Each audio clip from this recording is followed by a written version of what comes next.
என் அன்பு மாணவர்களுக்கு வணக்கம். இந்த வீடியோவில் கோஎஃபிஷியன்ட் ஆஃப் எக்ஸ் பவர் என்ன கண்டுபிடிக்கிறதுக்கு உண்டான ஒர்க்கிங் ரூல் வந்து நம்ம பார்க்க போகிறோம். இப்போ இங்கே வந்து பவரில் என்னங்கிறது ஜென்ரலாக கொடுத்துருக்கோம். கொஸ்டின் பேப்பரில் எண்ணுக்கு பதிலாக வந்து வேல்யூ கொடுத்துருவாங்க. ஃபார் எக்ஸாம்பிள் எண்ணுக்கு பதிலாக 5னா find the coefficient of x power 5 வந்து கண்டுபிடிக்கணும்னு அர்த்தம். இப்போ எண்ணுக்கு பதிலாக 32 கொடுத்துருந்தாங்கன்னா கோஎஃபிஷியன்ட் ஆஃப் எக்ஸ் பவர் 32 கண்டுபிடிக்கணும்னு அர்த்தம். சரிங்களா? இதனுடைய ஒர்க்கிங் ரூல் ஃபஸ்ட்டு பார்க்கலாம். ஃபஸ்ட்டு ஸ்டெப்பில் நம்ம என்ன கண்டுபிடிக்கணும்னா to find general term.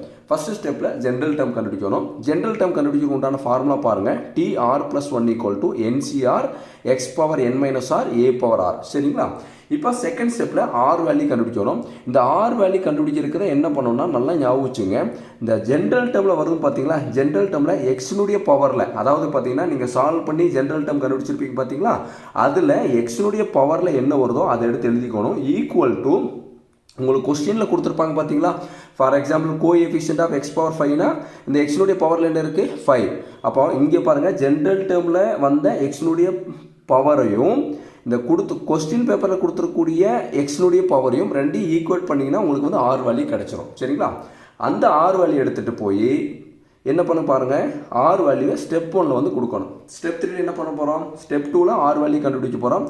Step 3 என்ன பண்ண போகிறோம், substitute r value in step 1. கிடைச்சக்கூடிய ஆர் வேல்யூ கொண்டு போய் ஸ்டெப் 1ல் கொடுக்க போகிறோம். ஸ்டெப் 1ங்கிறது என்ன, ஜென்ரல் டேர்ம். ஜென்ரல் டேர்மில் எங்கெல்லாம் ஆர் இருக்கோ அங்கே வந்து கொடுக்க போகிறோம். புரியுதுங்களா? இப்போ for example coefficient of x power 5ன்னு கேட்டிருக்காங்கன்னா உங்களுக்கு ஃபைனல் ஆன்சரில் இங்கே எக்ஸ் டு த பவர் வந்து உங்களுக்கு 5ன்னு கொடுத்துருந்தாங்கன்னா உங்களுக்கு ஃபைனல் ஆன்சரில் உங்களுக்கு எக்ஸ் டு த பவர் வந்து 5 வரும். இதை வச்சு நீங்கள் வந்து ப்ராப்ளம் போட்டது கரெக்டுன்னு சொல்லி கண்டுபிடிச்சிக்கலாம். எப்பயுமே ஆரோட வேல்யூ வந்து நெகட்டிவில் வரக்கூடாது. அதே மாதிரி ஆரோட வேல்யூ வந்து இந்த மாதிரி ஃப்ராக்ஷனில் வரக்கூடாது. இந்த மாதிரி வந்ததுன்னா நம்ம என்னென்னா கோஎஃபிஷியன்ட் வந்து கண்டுபிடிக்க முடியாது. சரிங்களா? அது நல்லா ஞாபகம் வச்சுங்க. ஆரோட வேல்யூ நெகட்டிவில் வரக்கூடாது. அதே மாதிரி ஆரோட வேல்யூ இந்த மாதிரி ஃப்ராக்ஷன்லையும் வரக்கூடாது. புரியுதுங்களா? ஆரோட வேல்யூ எப்பயுமே பாசிட்டிவ் தான் வரணும். சரிங்களா? ஆரோட வேல்யூ எப்படி கண்டுபிடிப்போம்னா ஜென்ரல் டேர்மில் கிடைச்சக்கூடிய எக்ஸினுடைய பவரில் என்ன இருக்கோ அதை எழுதிட்டு ஈக்குவல் டு இந்த கொஸ்டின் பேப்பரில் கொடுத்தக்கூடிய எக்ஸினுடைய பவரையும் ரெண்டோட ஆன்சரையும் ஈக்குவேட் பண்ணும்போது நமக்கு ஆரோட வேல்யூ கிடைக்கும். ப்ராப்ளம் போடும்போது உங்களுக்கு வந்து கொஞ்சம் கிளியராக புரியும். இது வந்து ஒர்க்கிங் ரூல் தான் பார்த்துங்க. ஸ்டெப் 1ல் ஜென்ரல் டேர்ம் கண்டுபிடிக்கிறோம். ஸ்டெப் 2ல் ஆர் வேல்யூ கண்டுபிடிக்கிறோம். தேர்ட் ஸ்டெப்பில் ஆர் வேல்யூ கொண்டு போய் ஸ்டெப் 1ல் கொடுக்குறோம். சரிங்களா? அடுத்து பாருங்கள், இந்த coefficient of x power n, அந்த கோஎஃபிஷியன்ட்டுக்கு ஒரு வார்த்தைக்கு பதிலாக வேறு எந்த மாதிரி வார்த்தை கேட்கலான்னு பாருங்கள். நல்லா கவனிங்க பார்க்கலாம். டேர்ம் கண்டெய்னிங் கொடுப்பாங்க.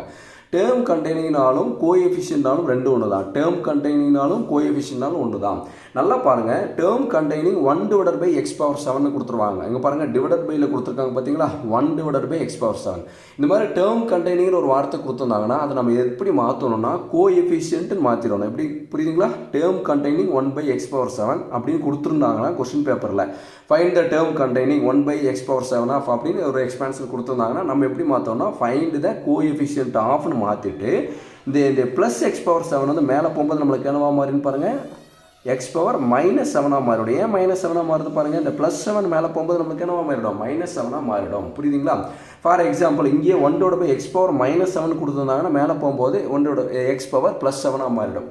ஞாபகம் வச்சுங்க, இங்கே இருக்கக்கூடிய +7 வந்து மேலே போகும்போது -7 மாறுது. எக்ஸ் பவர் 7 இருக்குது, இங்கே போகும்போது எக்ஸ் பவர் -7 மாறிடும். டேர்ம் கண்டெய்னிங்னாலும் கோஎஃபிஷியன்ட்னாலும் ஒன்று தான். இங்கே 1/by இருக்கக்கூடியதை நம்ம வந்து கீழே இருக்கிறத மேலே கொண்டு போயிடணும். அப்போ வந்து மேலே கொண்டு போகும்போது ப்ளஸ் வேல்யூ என்ன வருது, மைனஸ் வேல்யூவாக மாறுது. ஞாபகம் வச்சுங்க. புரியுதுங்களா? அப்போ கோஎஃபிஷியன்ட்டுக்கு ஒரு வார்த்தைக்கு என்ன மாதிரி கேட்கலாம், டேர்ம் கண்டெய்னிங் கூட கேட்கலாம். இந்த மாதிரி 1/by வந்ததுன்னா நம்ம மேலே கொண்டு போயிடணும். சரிங்களா? பொறுமையாக பாருங்கள், கண்டிப்பாக புரியும். இது சம்மந்தமான ப்ராப்ளம்ஸ் வந்து நெக்ஸ்ட் வீடியோவில் வந்து உங்களுக்கு வந்து அப்லோட் பண்ணுறேன். ப்ராப்ளம் பார்க்கும்போது உங்களுக்கு வந்து கொஞ்சம் ரொம்ப ஈஸியாகவே இருக்கும். சரிங்களா? இந்த வீடியோ உங்களுக்கு பிடிச்சிருந்தா மறக்காமல் லைக் பண்ணுங்கள், மற்ற நண்பர்களுக்கும் ஷேர் பண்ணி விடுங்க. நம்மளால் முடிஞ்ச உதவியை நம்ம மற்றவங்களுக்கு செய்யலாம். Thank you students.